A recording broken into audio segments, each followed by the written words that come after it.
Hello friends, ओम नमः शिवाय। स्वागत है आप सभी का एक और फिजिक्स के टॉप 10 प्रीवियस ईयर क्वेश्चन की सीरीज़ में। तो पहला क्वेश्चन पढ़ते हैं। निम्नलिखित में से कौन से यंत्र का प्रयोग आर्द्रता नापने के लिए किया जाता है? तो फ्रेंड्स, आर्द्रता मापी का यूज़ किया जाता है, हाइग्रोमीटर का यूज़ किया जाता है आर्द्रता नापने के लिए। आर्द्रता नमी को कहते हैं। निम्नलिखित में से कौन सा यंत्र धातु भट्ठियों के अंदर तापमान को मापने के लिए यूज़ किया जाता है? फ्रेंड्स, बहुत उच्च तापमान को मापने के लिए पायरोमीटर यूज़ किया जाता है। क्या यूज़ किया जाता है? पायरोमीटर। नेक्स्ट क्वेश्चन है हमारा कि तारों का रंग किस पर निर्भर करता है? फ्रेंड्स, तारे जो हैं वो सूर्य की वजह से चमकते हैं, तो सीधी सी बात है वो टेम्परेचर पर डिपेंड करेगा। जितनी ज़्यादा उसको हीट उष्मा मिलेगी, जितना ज़्यादा प्रकाश मिलेगा, वो उतना ही ज़्यादा चमकेगा। ऐसा थोड़ी है कि बहुत दूर होगा तो बहुत ज़्यादा चमकेगा, वो तो और बुरी स्थिति हो जाएगी। वायुमंडलीय दाब पे भी नहीं, तापमान पे निर्भर करती है। नेक्स्ट क्वेश्चन है हमारा, और ये CGL 2014 का क्वेश्चन है। गैस फ्लेम में सबसे गर्म भाग क्या होता है? फ्रेंड्स, पूछता भी है कि कौन सी लौ जो है वो सबसे हीट वाली होती है।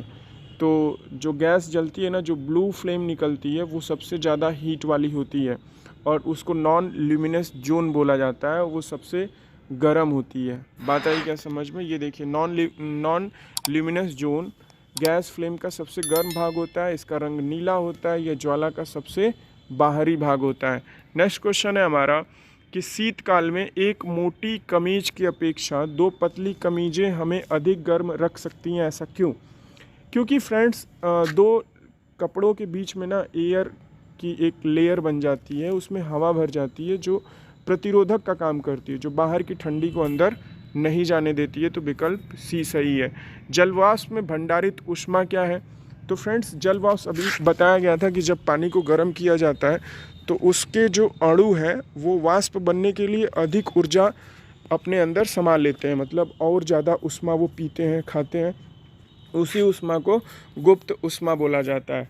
नेक्स्ट क्वेश्चन, कोई पिंड ऊष्मा का सबसे अधिक अवशोषण करता है कब?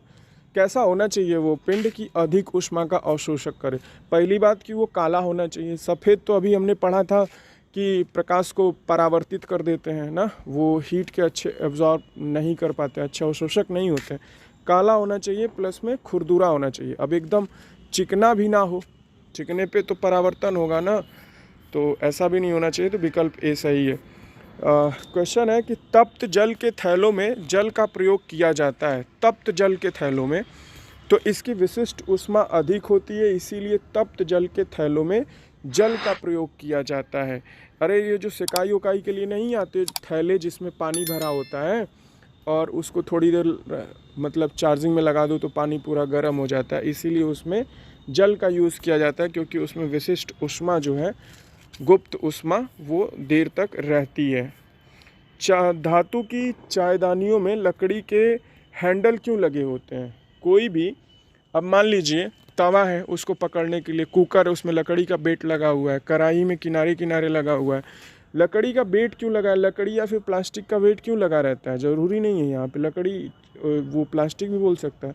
क्योंकि फ्रेंड्स, हमारा हाथ ना जले, क्योंकि लकड़ी या प्लास्टिक जो होती है ऊष्मा की कुचालक होती है, ऊष्मा का संवहन नहीं करती है, एक स्थान से दूसरे स्थान तक ले करके नहीं जाती है। ऊष्मा की वो कुचालक है, ना कि चालक है, इसलिए वो लगा रहता है। तो विकल्प ए सही होगा।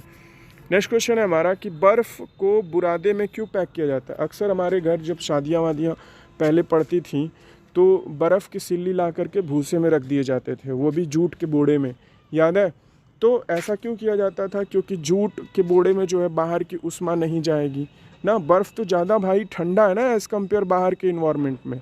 तो बाहर का इन्वायरमेंट गर्म, वो ठंडा, तो वो मिलेगा, उसको पिघला देगा, इसीलिए उसको भूसे में उसमें रख दिया जाता था। बुरादा ऊष्मा का कुचालक होता है। बोड़वा भी जो है ना बाहर की हीट को रोकता था, तो इसीलिए वो क्या था, बर्फ़ की सिल्ली देर तक चलती थी और मेहमानों को पानी पिलाया जाता था। तो ये बुरा कुचालक है। विकल्प बी सही है। मिलते हैं नेक्स्ट वीडियो में। जय हिंद, जय भारत, ओम नमः शिवाय, हर हर महादेव।